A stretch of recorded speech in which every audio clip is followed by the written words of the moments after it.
Very good morning and welcome to my online classes. I am doctor Ashok Yadav. और बच्चों, हम बात कर रहे हैं एनिमल फिजियोलॉजी के विषय में। प्रीवियस वीडियोस बच्चों हम लोग बात कर रहे थे digestion of food in oral cavity, जिसमें बच्चों हम लोगों ने ये देखा कि हमारे बक्कल कैविटी में, हमारे मुख गुहा में केवल एक ही फूड सब्सटेंसेस का डाइजेशन होता था। कौन बच्चों?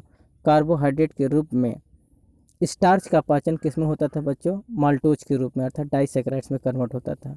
और इसके लिए जो रिस्पॉन्सिबल एंजाइम होता है बच्चों, वो कौन होता है? सेलिवरी एमाइलेज या अल्फा एमाइलेज या टाइलिन, जिसका सिक्रेशन कहाँ से होता है बच्चों? सेलिवरी ग्लैंड से होता था। तो हम लोगों ने ये देखा बच्चों कि हमारे मुख गुहा में किसी प्रकार से न तो प्रोटीन का पाचन होता है और न तो फैट्स का। क्यों? क्योंकि हमारे मुख गुहा में न तो कोई प्रोटियोलिटिक एंजाइम पाया जाता है और न तो कोई लिपोलिटिक एंजाइम पाया जाता है जो हमारे प्रोटीन या फैट का पाचन कर सके। तो केवल और केवल किसका पाचन होता है बच्चों?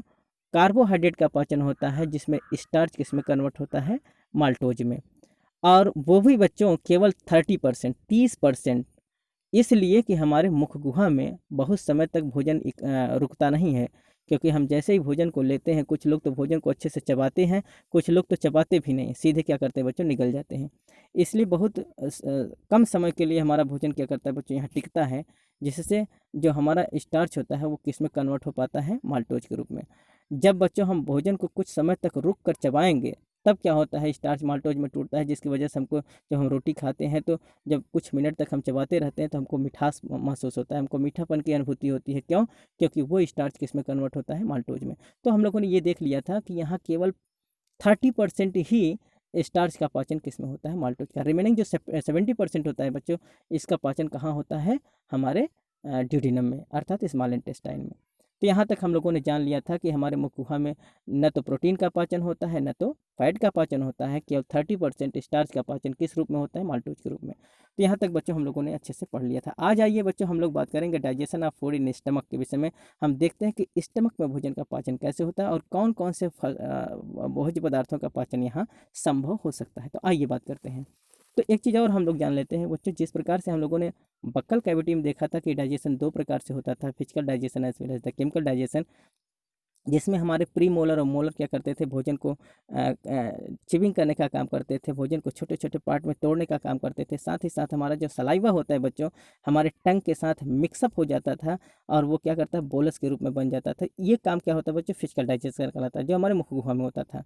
और इसके बाद केमिकल डाइजेशन होता था, जहाँ सेलिवरी एमाइलेज या जो टाइलिन होता है बच्चों, अपना एक्शन दिखाता था और भोजन को पचाने का काम करता था, जो स्टार्च को किस में तोड़ता था?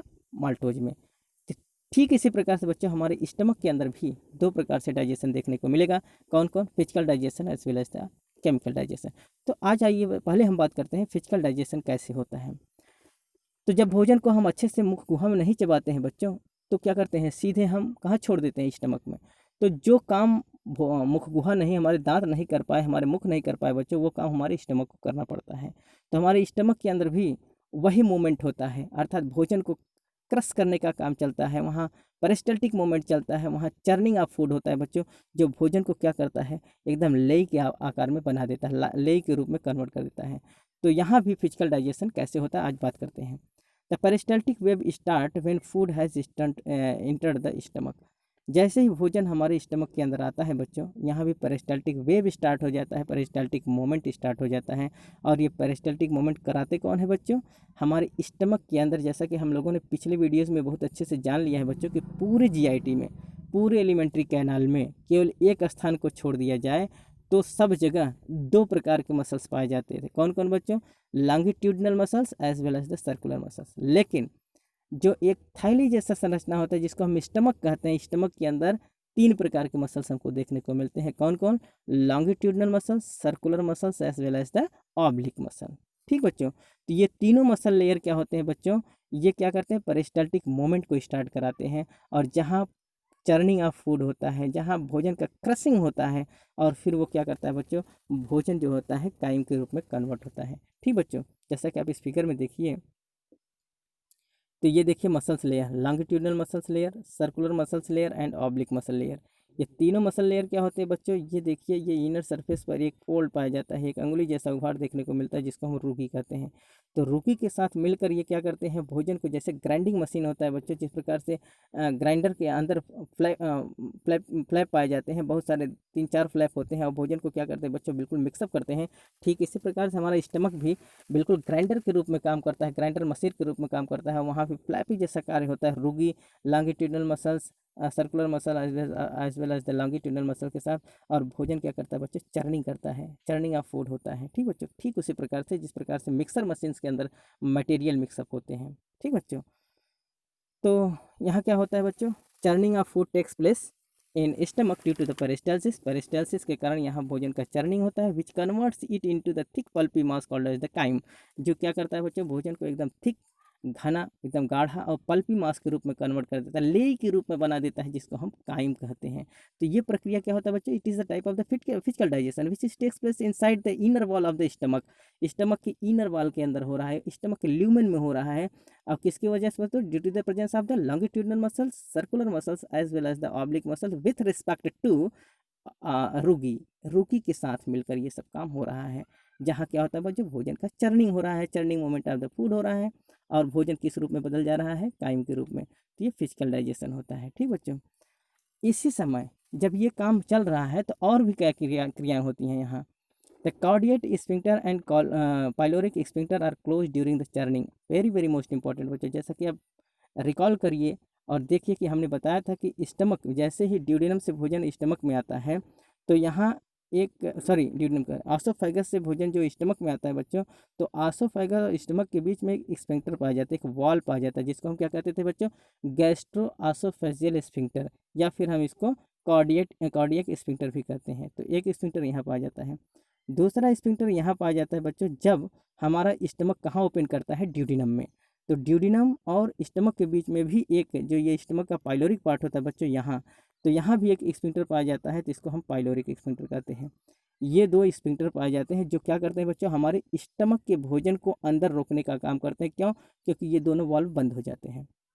तो जैसे ही भोजन बच्चों हमारे आसोफेगस से स्टमक में आता है, वैसे ये क्या होता है, सबसे पहले कार्डियक स्फिंक्टर बंद हो जाता है। और जैसे ही यहाँ बच्चों पेरिस्टाल्टिक मूवमेंट शुरू हो जाता है, वैसे यहाँ पाइलोरिक स्फिंक्टर भी बंद हो जाता है। इस प्रकार से क्या होता है कि ये दोनों जो होते हैं स्फिंक्टर, पूरे स्टमक को ब्लॉक कर देते हैं, रोक देते हैं। और फिर यहाँ शुरू होता है चर्निंग ऑफ फूड। अब यहाँ क्या करता है बच्चों, चक्की जैसा मूवमेंट होने लगता है, जिसको हम पेरिस्टाल्टिक मूवमेंट कहते हैं। और ये अपना काम शुरू कर देते हैं भोजन को मिक्सअप कराने का, अर्थात इनको छोटे छोटे पार्ट में तोड़ते हैं। जो बड़े बड़े पार्ट होते हैं बच्चों, जिसे सीधे हम अपने मुख से, गुहा से सीधे निकल गए हैं, तो इनको छोटे छोटे पार्ट में तोड़ने का काम शुरू हो जाता है, जिसको हम चर्निंग ऑफ फूड कहते हैं बच्चों।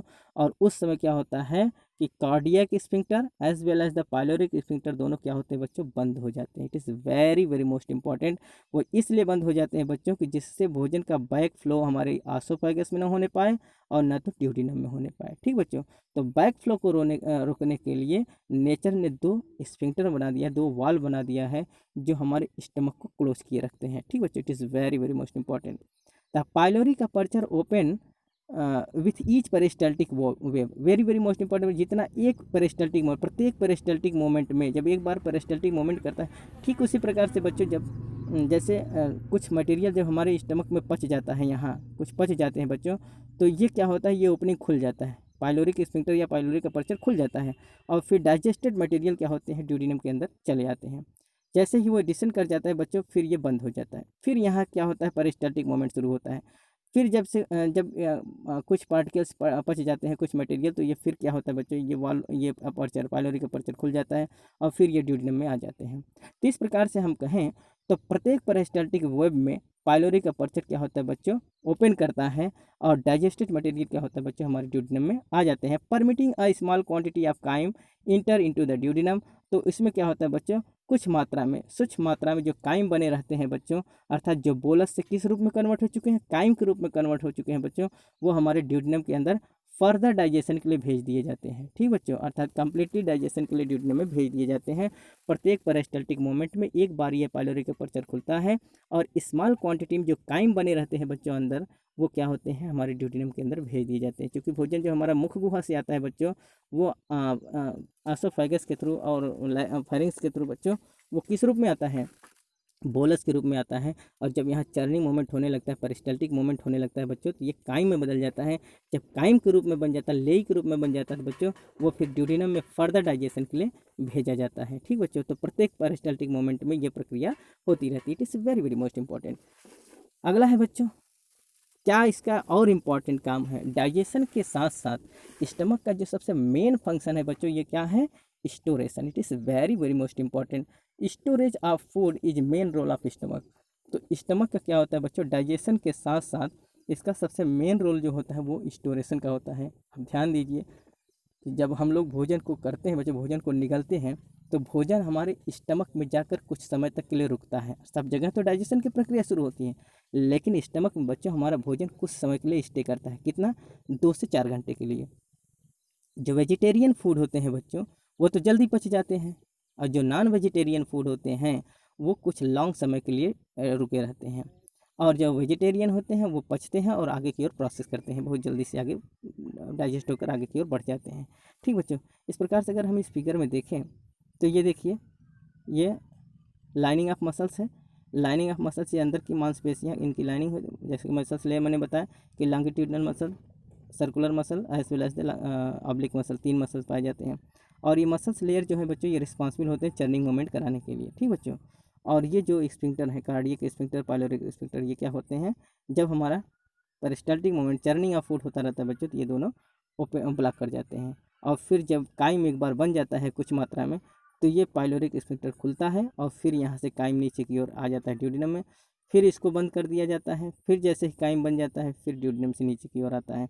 इस प्रकार से जब जितना मटेरियल डाइजेस्ट होता चला जाता है, काइम के रूप में बदलता चला जाता है, उतना धीरे धीरे क्या करते हैं, ड्यूडेनम में डिसेंड कर दिया जाता है फॉर द फर्दर डाइजेशन। ठीक बच्चों, it is very very most important. तो ये तो रहा बच्चों फिजिकल डाइजेशन। फिजिकल डाइजेशन में क्या होता है कि भोजन का चर्निंग मोमेंट हुआ, क्रशिंग हुआ, छोटे छोटे पार्टिकल टूटे और फिर काइम के रूप में बने। अब इसके बाद क्या होता है बच्चों, यहाँ एक और प्रोसेस होता है केमिकल डाइजेशन। तो केमिकल डाइजेशन की प्रक्रिया कौन परफॉर्म करता है बच्चों? Gastric juice. आइए बात करते हैं कि गैस्ट्रिक जूस का सिक्रेशन कैसे होता है और कहाँ से होता है। The inner membrane of stomach is mucus और mucosa membrane which is folded and form gastric gland. Very very most important बच्चों, जो स्टमक का वॉल होता है बच्चों, जैसा कि हम पिछले वीडियोस में एनाटॉमी जब पढ़ा रहे थे, हम आप लोगों को बताए हैं कि जो लेयर होता है बच्चों, अगर हम देखें कि पूरे जीआईटी में कुल 4 लेयर हमको देखने को मिलते हैं। कौन कौन? अगर हम बाहर से अंदर की ओर जाएं तो सबसे पहले क्या होता है बच्चों? सबसे पहला जो होता है वो सिरोसा होता है। सिरोसा के बाद क्या होता है? मस्कुलरिस एक्सटर्ना होता है। फिर क्या होता है बच्चों? सब म्यूकोसा होता है। और एकदम ल्यूमेन की तरफ क्या होता है बच्चों? जहाँ से हमारा स्टमक कैविटी या गैस्ट्रो इंटेस्टाइनल कैविटी जहाँ से खुलता है बच्चों, वहाँ सबसे निचला लेयर जो होता है उसको हम क्या कहते हैं? म्यूकोसा।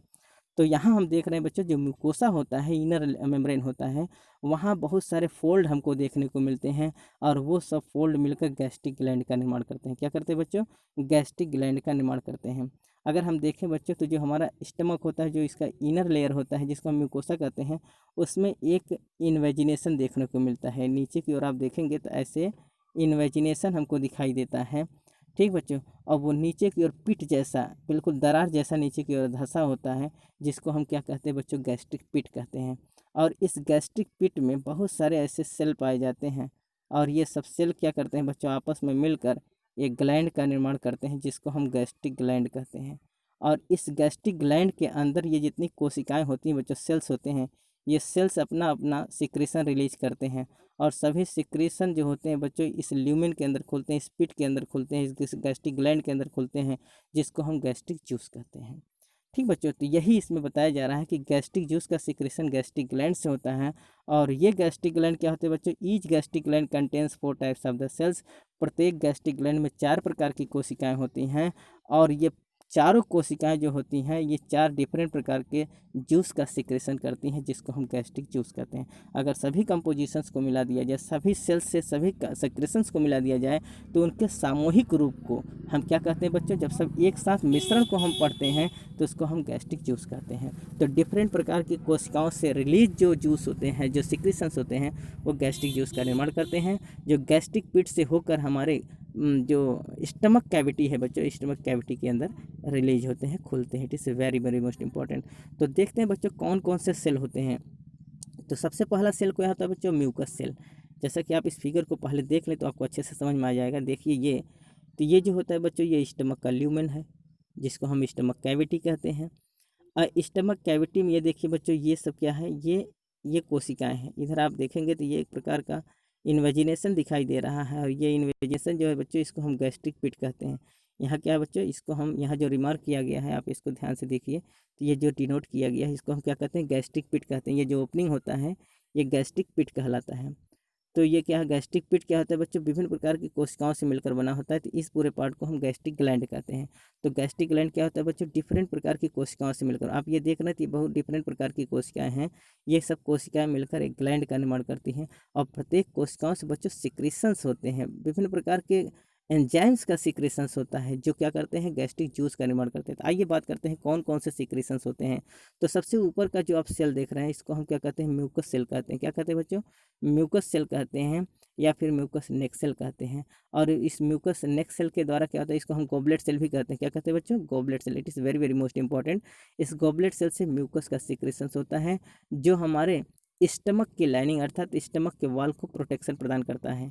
अर्थात हमारे स्टमक का जो इनर वाल होता है बच्चों, वहाँ चारों तरफ से एक थिक लेयर बन जाता है म्यूकस का, जो हमारे गैस्ट्रिक जूस के प्रभाव को रोकने का काम करता है, उनको प्रोटेक्शन प्रदान करता है, उनको डिस्ट्रॉयड होने से, उनको गलाने से क्या करता है बच्चों, बचाता है। It is very very most important. तो पहला क्या है बच्चों, म्यूकस सेल है, जहाँ से म्यूकस सीक्रेट होता है। दूसरा है बच्चों पेराइटल सेल। क्या है बच्चों, पेराइटल सेल।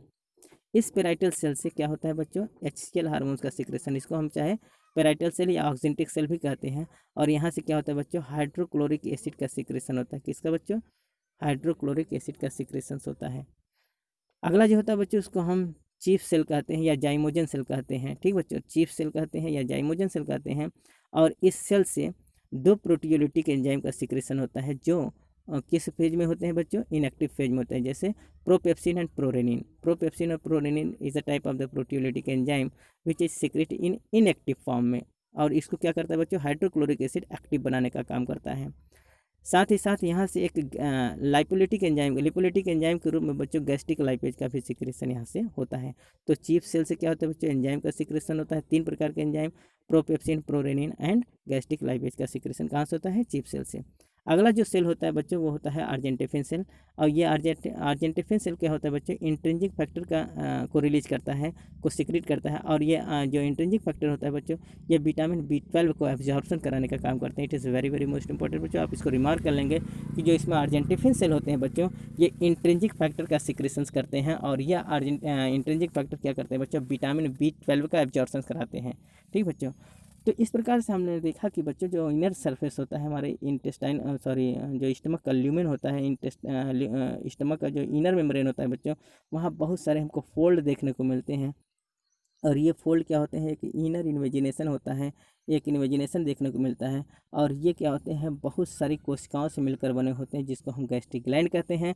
और इस गैस्ट्रिक ग्लैंड से होने वाले सिक्रेशन को हम गैस्ट्रिक जूस कहते हैं। ठीक बच्चों, तो इस गैस्ट्रिक जूस में विभिन्न प्रकार से के सिक्रेशन विभिन्न प्रकार की कोशिकाओं से होकर आते हैं, और सब आपस में एक साथ मिल जाते हैं। तो उस कंपोजिशन को हम क्या कहते हैं बच्चों, गैस्ट्रिक जूस कहते हैं। It is very very most important. ठीक बच्चों,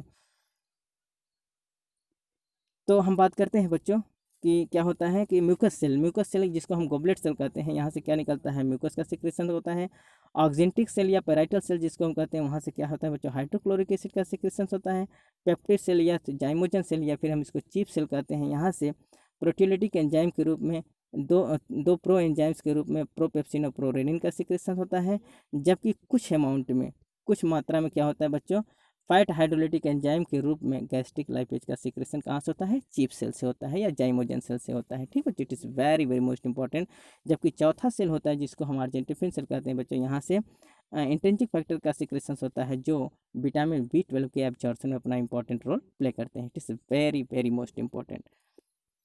तो आइए बच्चों, हम जानते हैं कि गैस्ट्रिक ग्लैंड से जो निकलने वाला जो सिक्रेशन होता है उसको हम गैस्ट्रिक जूस कहते हैं। कहीं ना कहीं ये गैस्ट्रिक जूस रिस्पॉन्सिबल है क्या, हमारे स्टमक के अंदर भोज्य पदार्थों का पाचन कराने के लिए। तो हम जानते हैं कि इस गैस्ट्रिक जूस में कौन कौन से कंपोजिशन है जो किस किस फूड स्टफ्स का पाचन करा सकते हैं। ठीक बच्चों, आइए बात करते हैं।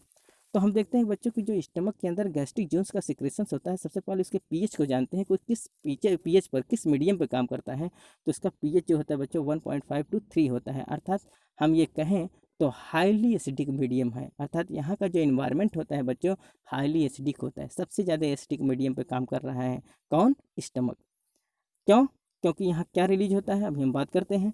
तो इनका पीएच जो होता है बच्चों 1.5 से 3 होता है, और इसकी कंपोजिशन हमको म्यूकस भी देखने को मिलता है, जो क्या करता है बच्चों, कहाँ से निकलता है? गॉबलेट सेल से निकलता है, जो हमारे एब्डोमिनल वॉल को, एब्डोमिनल लाइनिंग को क्या करता है बच्चों, उसको डिस्ट्रॉयड होने से बचाता है, उसको प्रोटेक्शन प्रदान करता है ड्यू टू किसके एक्शन से, अर्थात जो वहाँ गैस्ट्रिक जूस का एक्शन होता है उनके प्रभाव को रोकने का काम कौन करता है?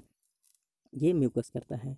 अगले कंपोजिशन में हम क्या देख रहे हैं बच्चों? हाइड्रोक्लोरिक एसिड का सिक्रेशन होता है। ये क्या बच्चों होता है? हाईली एसिडिक है, और ये क्या करता है? वहाँ के एटमॉस्फेयर को, वहाँ के इन्वायरमेंट को, स्टमक के अंदर का जो इन्वायरमेंट बनता है बच्चों उसको क्या करता है? एसिडिक बनाने का काम करता है।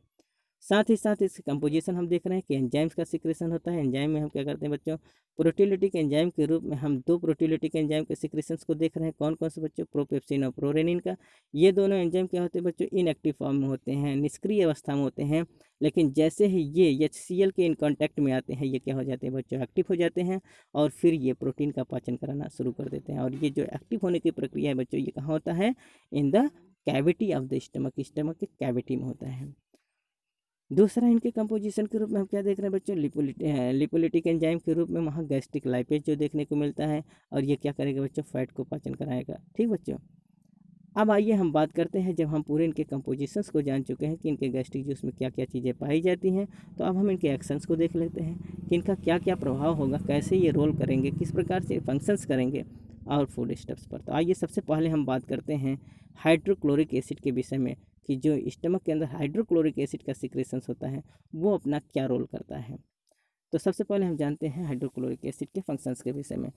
It provide acidic medium in stomach. ये क्या करता है बच्चों? स्टमक के अंदर एसिडिक मीडियम को प्रोवाइड करता है। जैसा कि हम जानते हैं बच्चों कि जो भोजन हमारे मुख गुहा से होकर आता है, जिसको हम बोलस कहते हैं, वो क्या होता है बच्चों? हमारे टाइलिन के साथ मिक्सअप होकर क्या बनाता है? बोलस। तो टाइलिन किस मीडियम पे काम करता है बच्चों? 6.8, अर्थात स्लाइटली एसिडिक मीडियम पर काम करता है। किस मीडियम बच्चों? स्लाइटली एसिडिक मीडियम पर काम करता है, जिसका पीएच 6.8 होता है। और जैसे ही वो बोलस हमारे स्टमक के अंदर आता है बच्चों, तो यहाँ का पीएच बदल कर कितना हो जाता है? 6.8 से 2 हो जाता है, अर्थात हाईली एसिडिक मीडियम हो जाता है। तो यह हाइड्रोक्लोरिक एसिड क्या करता है बच्चों? अर्थात हमारे गैस्ट्रिक कैविटी के अंदर, हमारे स्टमक कैविटी के अंदर हाईली एसिडिक मीडियम को प्रोवाइड करेगा। It is very very most important, आप इसको रिमार्क कर लेंगे कि हाइड्रोक्लोरिक एसिड स्टमक के अंदर हाईली एसिडिक मीडियम को क्या करता है? मेंटेन करता है। ठीक बच्चों, it is very very most important. दूसरा इसका क्या इंपॉर्टेंट फंक्शन है बच्चों? Anti microbial action to check spoiling of food and destroyed the bacteria. It is very very most important. जो हाइड्रोक्लोरिक एसिड होता है बच्चों वो हाईली एसिडिक पीएच पर काम करता है, इसलिए क्या करता है कि हमारे भोज्य पदार्थ के साथ, हमारे फूड स्टफ्स के साथ आए हुए जो हार्मफुल बैक्टीरिया वायरस होते हैं बच्चों उनको डिस्ट्रॉयड करने का काम करता है। साथ ही साथ हमारे भोज्य पदार्थ को, जो हमारे भोजन है बच्चों, उसको क्या करता है? स्पॉइल होने से बचाता है। ठीक बच्चों, क्या करता है? हमारे भोजन को स्पॉइल्ड होने से बचाता है, और जो अनवांटेड, जो हार्मफुल बैक्टीरिया वायरस आए हुए रहते हैं बच्चों उनको डिस्ट्रॉयड करने का भी काम करता है। ठीक बच्चों, तो ये इसका मेन फंक्शंस होता है। तो क्योंकि बच्चों हमारे स्टमक के अंदर जो भोजन है वो लगभग 2 से 4 घंटे तक स्टे रहता है, इसके बावजूद भी वो स्पॉइल्ड नहीं करता, सड़ता नहीं है। क्यों? इसी की वजह से जो हाइड्रोक्लोरिक एसिड हमारे स्टमक के अंदर पाया जाता है वो हाईली एसिडिक मीडियम को क्रिएट करता है और भोजन को स्पॉइल्ड होने से बचाता है। It is very very most important. ठीक बच्चों, अगला जो इसका इंपॉर्टेंट रोल है, control the opening and closing of the pylori aperture. ये क्या, जैसा कि अभी हम लोग बात किया बच्चों कि जैसे ही भोजन हमारे स्टमक के अंदर आता है, जैसे वहाँ चर्निंग ऑफ फूड शुरू हो जाता है बच्चों, तो क्या करता है? पाइलोरिक अपर्चर को खोलने और बंद करने का, अर्थात जो दोनों अपर्चर पाए जाते हैं pyloric as well as the cardiac, इन दोनों को खोलने और बंद करने का काम क्या करता है बच्चों? कौन करता है? HCl hormones. Hydrochloric acid, sorry HCl hormones नहीं, हाइड्रोक्लोरिक एसिड क्या करता है बच्चों? इनको कंट्रोल करने का काम करता है। साथ ही साथ इसका जो और एक नेक्स्ट फंक्शन है बच्चों, ये बहुत इंपॉर्टेंट है, आप इसको रिमार्क कर लेंगे। सबसे बड़ा रोल इसका जो होता है, it activates the proteolytic proenzyme.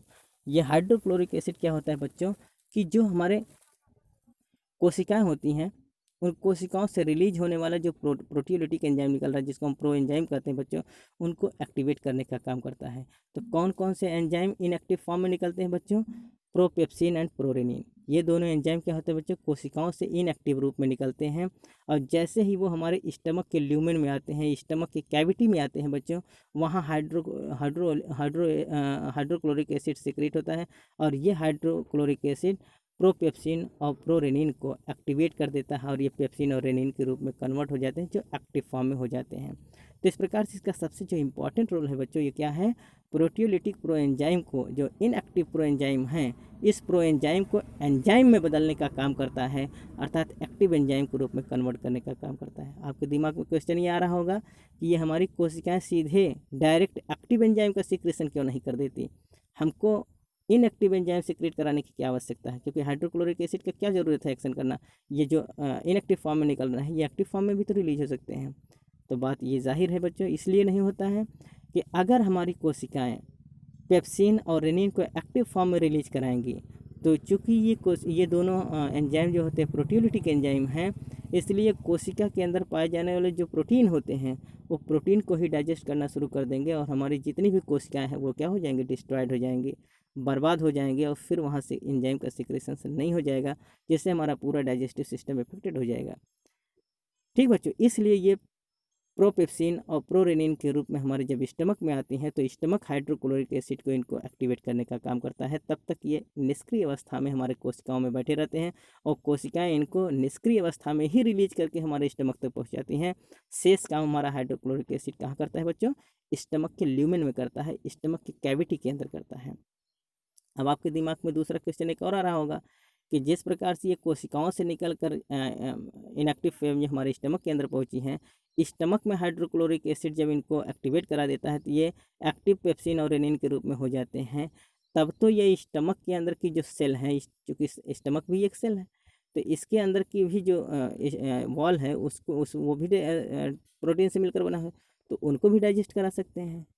तो बात डेफिनेटली है बच्चों, पचा तो सकते हैं, लेकिन नेचर ने क्या किया है बच्चों, आप इसको ध्यान दीजिए। नेचर ने ये जो स्टमक होता है, स्टमक के चारों तरफ यहाँ क्या करता है बच्चों, म्यूकस का थिक लेयर जमा कर दिया है। अर्थात जो म्यूकस का सिक्रेशन होता है बच्चों गोबलेट सेल से, ये म्यूकस क्या करते हैं, ये स्टमक के वॉल के चारों तरफ थिक म्यूकस का लेयर, म्यूकस मेम्ब्रेन जमा कर देते हैं, जिसकी वजह से यहाँ हाइड्रोक्लोरिक एसिड के साथ साथ जो ये एंजाइम्स होते हैं बच्चों, जिसको हम गैस्ट्रिक एंजाइम जूस कहते हैं, ये क्या करते हैं बच्चों, अपना एक्शन किस पर दिखाएंगे, ये जो म्यूकस मेम्ब्रेन है इनके पास तक जाएंगे, और म्यूकस मेम्ब्रेन क्या करता है बच्चों, ये इनके माध्यम को, इनके एसिडिक नेचर को क्या करते हैं बच्चों, कम करने का काम करते हैं। और चूँकि ये जो एंजाइम्स हैं ये प्रोटीन पर काम करेंगे, तो ये इसके लाइनिंग तक अर्थात इनर वॉल तक पहुंचने नहीं देंगे। ठीक बच्चों, ये इनर वॉल तक नहीं पहुंच पाएंगे, जिसकी वजह से उनकी कोशिकाओं में जो प्रोटीन्स हैं उनको डाइजेस्ट नहीं कर सकते, क्योंकि प्रोटेक्शन कौन दे रहा है बच्चों, म्यूकस दे रहा है। कभी कभी क्या होता है बच्चों कि ये म्यूकस का लेयर किसी न किसी कारण बस हट जाता है, तो ये सीधे कहाँ तक पहुँच जाती हैं, इनर वॉल तक पहुँच जाती हैं, और इनर वॉल के प्रोटीन को ये क्या कर देते हैं बच्चों, डाइजेस्ट कर देती हैं, जिससे जो एक बीमारी हो जाती है उसको हम क्या कहते हैं बच्चों, जैसा कि आप इस फिगर में दिख रहा है, इसको हम पेप्टिक अल्सर कहते हैं। जैसा कि आप देख रहे हैं कि ये देखिए, ये म्यूकोसा मेम्ब्रेन है, जो नीचे का लेयर होता है उसको हम म्यूकोसा कहते हैं। ठीक बच्चों, इसके बाद वाला जो होता है सब म्यूकोसा, इसके सबसे लास्ट वाला मस्कुलरिस एक्सटर्ना, और सबसे बाहर वाला जो होता है बच्चों उसको हम सिरोसा कहते हैं। तो इनर मेम्ब्रेन होता है उसको हम म्यूकोसा कर रहे हैं। तो म्यूकोसा के वॉल को देखिए अल्सरेटिव कर दिए हैं। ठीक बच्चों, तो इस प्रकार से जब अल्सर बन जाता है तो इसको हम क्या कहते हैं, पेप्टिक अल्सर कहते हैं, या फिर इसको हम क्या कहते हैं, गैस्ट्रिक अल्सर कहते हैं। ठीक बच्चों, it is very very most important. ये बच्चों कब होता है, जब कभी न कभी किसी कारणवश ये क्या होता है कि म्यूकस के मेम्ब्रेन हट जाता है। अब होता कब है बच्चों, ध्यान दीजिए, जब कभी हम फास्टिंग में होते हैं, और जब हम फास्टिंग में होते हैं, चूँकि हमारा स्टमक क्या होता है, इम्पटी होता है, भोजन रहता नहीं है क्योंकि हम फास्टिंग में हैं। तो जब भोजन नहीं रहता, चूँकि बच्चों जो हाइड्रोक्लोरिक एसिड होता है वो सीधे भोजन पर अपना रिएक्शन करता है, भोजन पर अपना एक्ट करता है। जब भोजन हमारे स्टमक के अंदर नहीं रहेगा, तो वो हाइड्रोक्लोरिक एसिड जो कंटिन्यू रिलीज हो रहा है बच्चों, वो एक जगह इकट्ठा हो जाएगा, जमा हो जाएगा, और जहाँ जमा हो जाता है बच्चों, वहाँ के म्यूकस मेम्ब्रेन को वो क्या कर देता है, डिस्ट्रॉयड कर देता है, अर्थात वो नेक्रोटिक कर देता है। जब वहाँ वो वो म्यूकस क्या होता है बच्चों, धीरे धीरे कटने लगता है, तो वो सीधे क्या होता है, हाइड्रोक्लोरिक एसिड, साथ ही साथ जो गैस्ट्रिक जूस होता है बच्चों, या जो एंजाइम होते हैं, ये सीधे स्टमक के वॉल तक पहुंच जाते हैं और फिर उनके प्रोटीन को डाइजेस्ट करने लगते हैं, स्टमक के सेल को डिस्ट्रॉय करने लगते हैं, जिससे हम पेप्टिक अल्सर या क्या कहते हैं, गैस्ट्रिक अल्सर कहते हैं।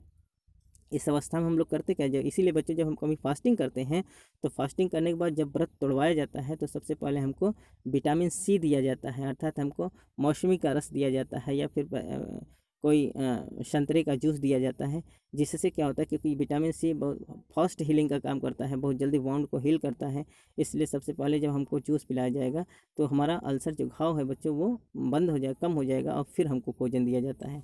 अगर ऐसा नहीं होता है बच्चों, केवल हमको फास्टिंग के जस्ट बाद हमको भोजन दे दिया जाए, तो जैसे ही भोजन के पार्टिकल्स उस अल्सर पर गिरेंगे, उस घाव पर जाएंगे बच्चों, तो हमको बहुत तेज़ी से पेन होता है। ठीक बच्चों, इसलिए आप ध्यान दीजिए कि कभी व्रत जब बहुत दिन तक हम उपवास करें और फिर भोजन लें, तो एक बार हमारे पेट में बहुत तेज़ी से दर्द होने लगता है। और क्यों होता है बच्चों, वो पेप्टिक अल्सर के कारण होता है, गैस्ट्रिक अल्सर के कारण होता है। तो ये मैंने अभी अभी बताया बच्चों कि ये क्या होता है, कि जो हाइड्रोक्लोरिक एसिड होता है, इसका इंपॉर्टेंट रोल क्या होता है, प्रोटियोलिटिक एंजाइम को एक्टिवेट करने का काम करते हैं। और प्रोटियोलिटिक एंजाइम कौन होते हैं बच्चों, प्रो एंजाइम के रूप में प्रोपेप्सिन और प्रोरेनिन होते हैं। जैसे ही ये स्टमक के वॉल में, स्टमक कैविटी में आते हैं, वहाँ हाइड्रोक्लोरिक एसिड क्या करता है बच्चों, इनको एक्टिव फॉर्म में अर्थात पेप्सिन और रेनिन में कन्वर्ट कर देता है। It is very very most important. एक और इम्पॉर्टेंट फैक्ट है बच्चों, आप इसको रिमार्क कर लेंगे, ध्यान दीजिए कि केवल 2 ही एंजाइम हमारे स्टमक के अंदर ऐसे होते हैं जो एसिडिक मीडियम पर काम करते हैं। कौन बच्चों, पेप्सिन और रेनिन।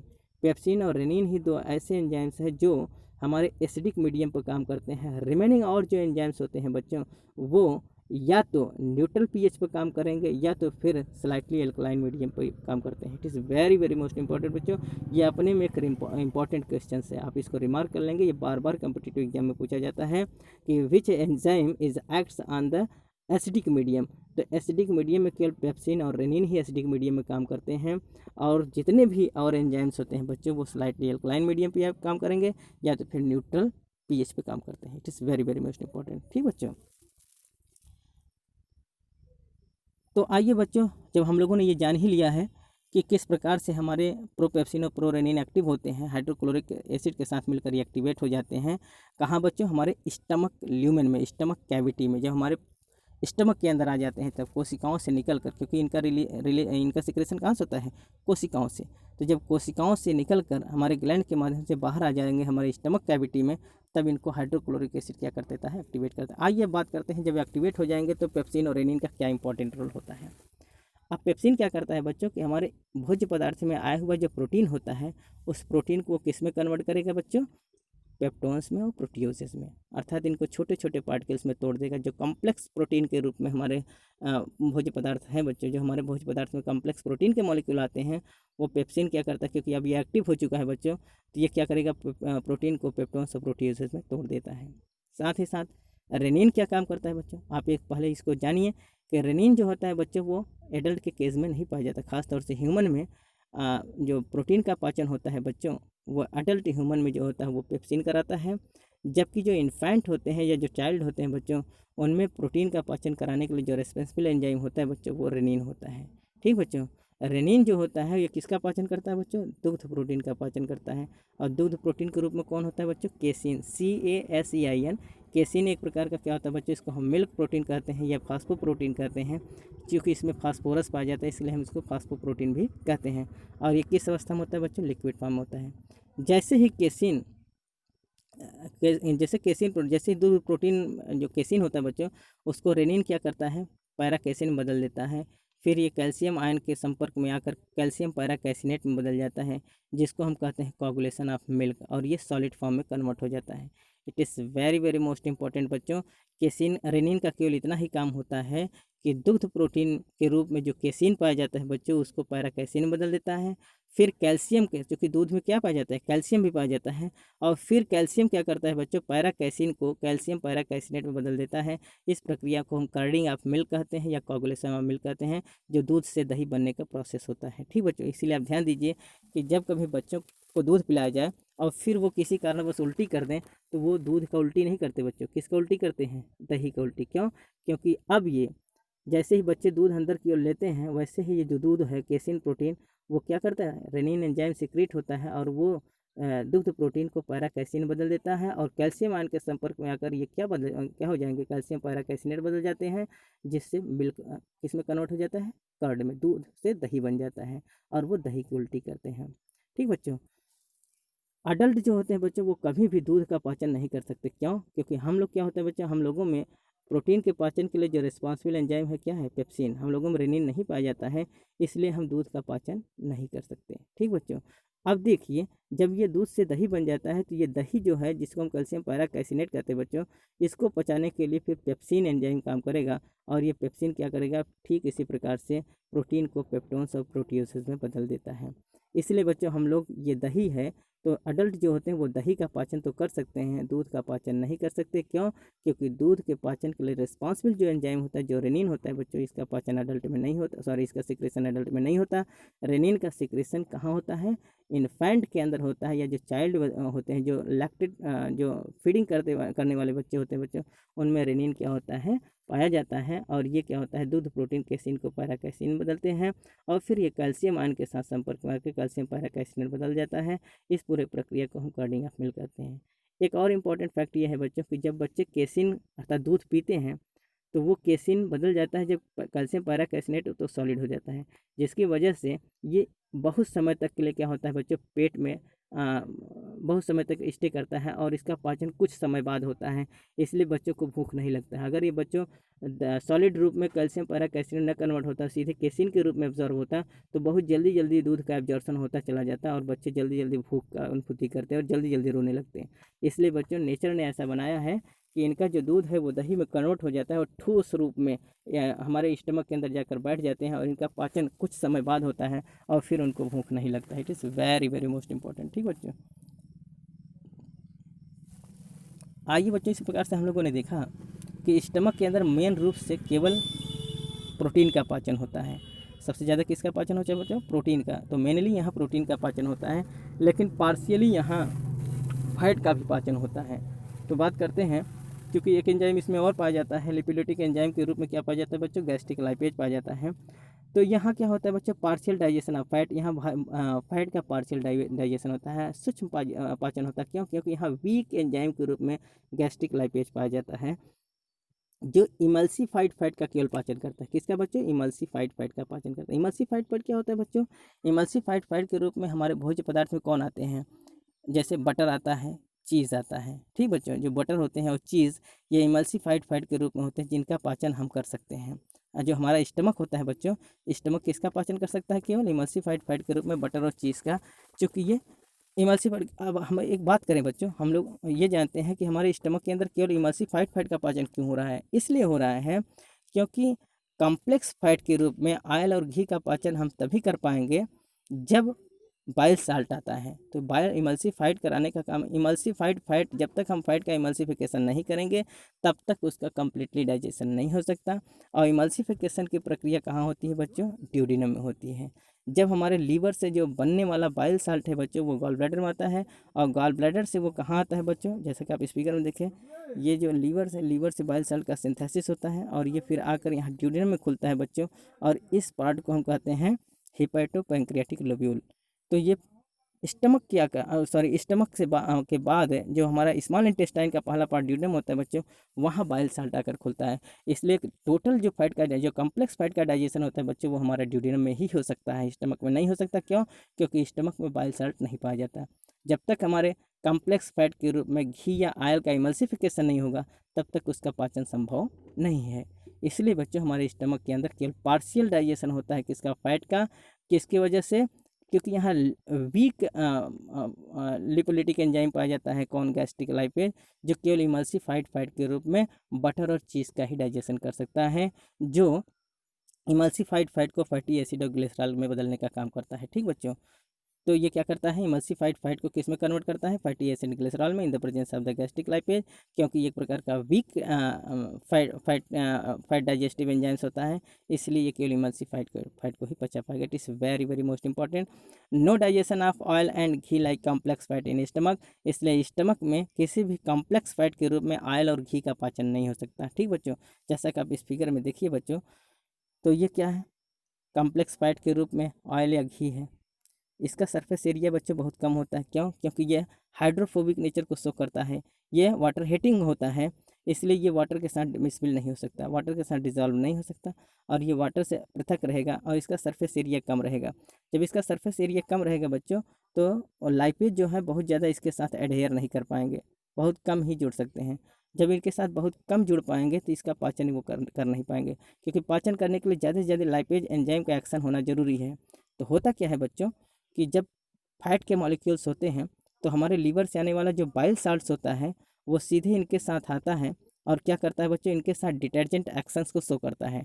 डिटर्जेंट एक्शंस को शो करेगा बच्चों, तो ये फैट के मॉलिक्यूल्स जो है वो छोटे छोटे पार्टिकल्स में टूट जाते हैं, जिनको हम माइसेल्स कहते हैं। और ये छोटे छोटे पार्टिकल्स में टूटने की इस प्रक्रिया को हम इमल्सिफिकेशन कहते हैं। ठीक बच्चों, क्या कहते हैं? इमल्सिफिकेशन।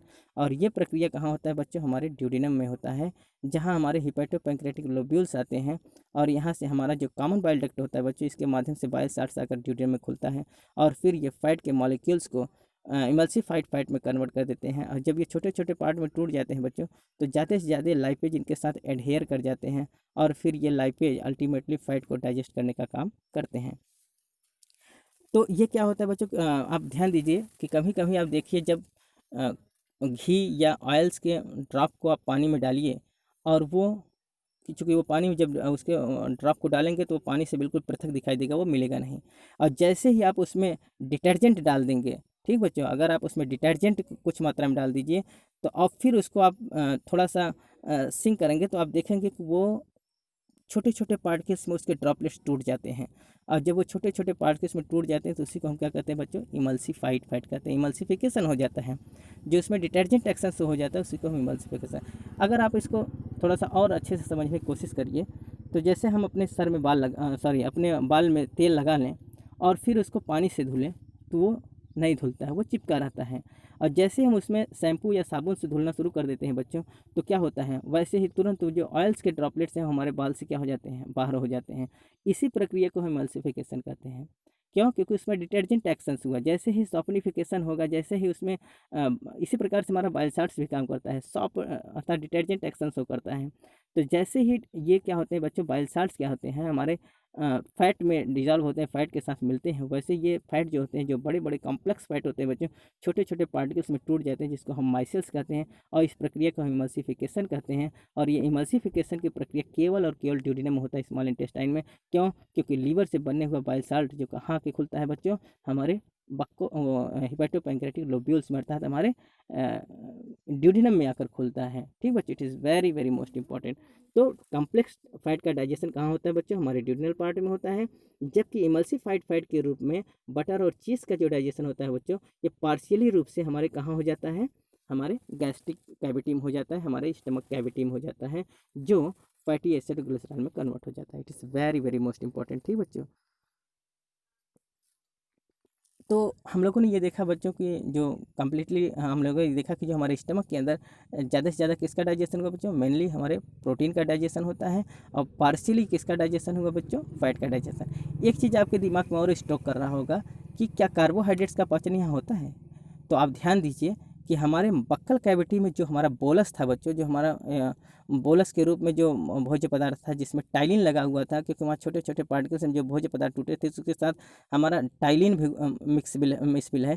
तो टाइलिन के साथ जो बोलस बन के हमारे स्टमक में आता है बच्चों, तो कुछ बुक में लिखा गया है कि टाइलिन जो होता है स्टमक के अंदर आकर कार्बोहाइड्रेट्स का पाचन करता है। लेकिन हम इससे सहमत नहीं है बच्चों। आप तो समझिए अपने आप ही कि क्या टाइलिन यहाँ आकर कार्बोहाइड्रेट्स का पाचन कर सकता है?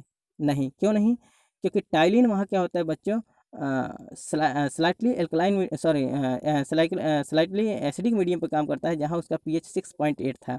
अब जैसे ही वो बोलस के रूप में हमारे स्टमक के अंदर आता है, तो यहाँ चूँकि मैंने अभी अभी बताया है कि वहाँ जो स्टमक का एनवायरनमेंट है बच्चों, वहाँ हाई एसिडिक पीएच बन जाता है। वहाँ वो 2 पीएच पे काम कर रहा है। जो 6.8 का पीएच था वो वहाँ किस में कन्वर्ट हो जाता है? 2 पीएच पर। और इतना हाईली एसिडिक पीएच पर क्या होता है बच्चों? टाइलिन का एक्शन क्या होता है? समाप्त हो जाता है। अर्थात हाइड्रोक्लोरिक एसिड इसको निष्क्रिय कर देता है। जब वो निष्क्रिय कर देता है बच्चों, तो टाइलिन वो क्या होता है? डिस्ट्रॉयड हो जाता है, और फिर वहाँ टाइलिन कार्बोहाइड्रेट्स का पाचन नहीं करता है। इसलिए हम ये कहते हैं, तो क्या होता है, कार्बोहाइड्रेट्स का पाचन किसी भी रूप से हमारे स्टमक में नहीं होता है। हमारे कार्बोहाइड्रेट्स का पाचन हमारे बक्कल कैविटी, हमारे मुख गुहा में 30% होता है, जबकि रिमेनिंग 70% डाइजेशन कहाँ होता है बच्चों, हमारे स्मॉल इंटेस्टाइन के ड्यूटेनम पार्ट में होता है, जहाँ उसके लिए एमाइलोलिटिक एंजाइम पाए जाते हैं, और वो क्या करते हैं, स्टार्च का पूर्ण रूप से कन्वर्जन किस में करते हैं, माल्टोज के रूप में। अल्टीमेटली माल्टोज कन्वर्ट हो जाता है मोनोसैकेराइड्स के रूप में in the form of the glucose. ठीक है, तो ये प्रक्रिया कहाँ होगी बच्चों, ड्यूडेनम में होगी, जबकि हमारे स्टमक के अंदर कार्बोहाइड्रेट्स का पाचन नहीं होता। यहाँ मेनली प्रोटीन का डाइजेशन होता है और पार्शियली फैट का पाचन होता है। ठीक बच्चों, it is very very most important. आइए अब जानते हैं बच्चों कि भोजन का मीडियम क्या हो जाता है। तो हम लोगों ने देखा बक्कल कैविटी में जो भोजन का मीडियम था बोलस के रूप में था, और जैसे हमारे स्टमक के अंदर पहुंचता है बच्चों, यहाँ भोजन का मीडियम क्या हो जाता है, थिक पल्पी मास हो जाता है। कैसा बच्चों, बिल्कुल थिक पल्पी मास हो जाता है, और अब ये काइम के रूप में, लेई के रूप में कन्वर्ट हो जाता है। किस रूप में कन्वर्ट हो जाता है बच्चों, लेई के रूप में। जैसे वहाँ चर्निक मूवमेंट होता है, बहुत सारे गैस्ट्रिक एंजाइम्स आपस में मिलते हैं बच्चों, तो भोजन के आकार को लेई के रूप में कन्वर्ट कर देते हैं, जिसको हम क्या कहते हैं बच्चों, पल्पी मास कहते हैं। तो आइए बच्चों हम जान लेते हैं कि म्यूकस, क्योंकि यहाँ म्यूसिन का भी सिक्रेशन गॉबलेट सेल्स होता है, तो म्यूसिन के क्या रोल होते हैं। It reduce the acidic effect of the gastric juice, ये गैस्ट्रिक जूस के एसिडिक इफेक्ट को कम करता है कि नहीं बच्चों, क्योंकि ये हाइड्रोक्लोरिक एसिड जो होता है ज़्यादा से ज़्यादा रिलीज होता है हमारे गैस्ट्रिक कैविटी के अंदर, हमारे स्टमक वॉल के, हमारे स्टमक कैविटी के अंदर। तो इस एसिडिक पीएच को गैस्ट्रिक जूस गैस्ट्रिक इफेक्ट को क्या करता है बच्चों, ये रिड्यूस करने का काम कर देता है। अगला जो होता है प्रोटेक्ट्स द म्यूकस मेम्ब्रेन, और ये म्यूकस मेम्ब्रेन जो थिक लेयर म्यूकस का बना होता है बच्चों, उसको प्रोटेक्ट करने का भी काम करता है कौन, म्यूसिन। और इसीलिए बच्चों कि हाइड्रोक्लोरिक एसिड के प्रभाव को म्यूकस क्या कर देता है, रोक देता है, जिसके वजह से जो वॉल है, जो हमारा गैस्ट्रिक वॉल है, वो डिस्ट्रॉयड नहीं हो पाता है। अगला क्या है बच्चों, मेक द फूड स्लिपरी, और ये जो म्यूकस होता है ये भोजन को स्लिपरी प्रदान करता है, जिससे आसानी से भोजन नीचे की ओर क्या करता है, डिसेंड कर जाता है, स्लिप करता रहता है। तो भोजन को स्लिपरी प्रदान करना, इनको म्यूकस मेम्ब्रेन को प्रोटेक्शन प्रदान करना, साथ ही साथ गैस्ट्रिक जूस के एसिडिक इफेक्ट को भी कम करने का काम कौन करते हैं बच्चों, म्यूसिन करते हैं। It is very very most important. तो आज की वीडियोस बच्चों हम यहाँ तक ही बात करेंगे। अगले वीडियोस में बच्चों हम बात करेंगे digestion of fat in duodenum. हम स्मॉल इंटेस्टाइन का जो फर्स्ट पार्ट है बच्चों, उसके अंदर ड्यूडिनम के अंदर कैसे भोजन का पाचन होता है, कौन से रिस्पॉन्सिबल जूस का सिक्रेशंस होगा, किस प्रकार से वहाँ डाइजेशन का मैकेनिज्म क्या होगा बच्चों, इसके विषय में हम नेक्स्ट वीडियोज़ में बात करेंगे। उम्मीद है आज का लेक्चर आपको बहुत अच्छे से समझ में आया होगा। अगर बच्चों आपको वीडियोस को समझ में आए तो ज़्यादा से ज़्यादा इसको सब्सक्राइब करें, लाइक करें, अपने यार दोस्तों में शेयर करें, जिससे उनकी भी तैयारी सुचारू रूप से चल सके। हमारे जितने भी अपडेटेड वीडियोज़ हैं बच्चों आपके पास तक पहुँचें, इसके लिए आप बेल आइकन को प्रेस कर देंगे, तो हमारे जितने भी अपडेटेड वीडियोज़ बनते रहेंगे वो आपके पास तक पहुँचते रहेंगे। तब तक के लिए बच्चों धन्यवाद।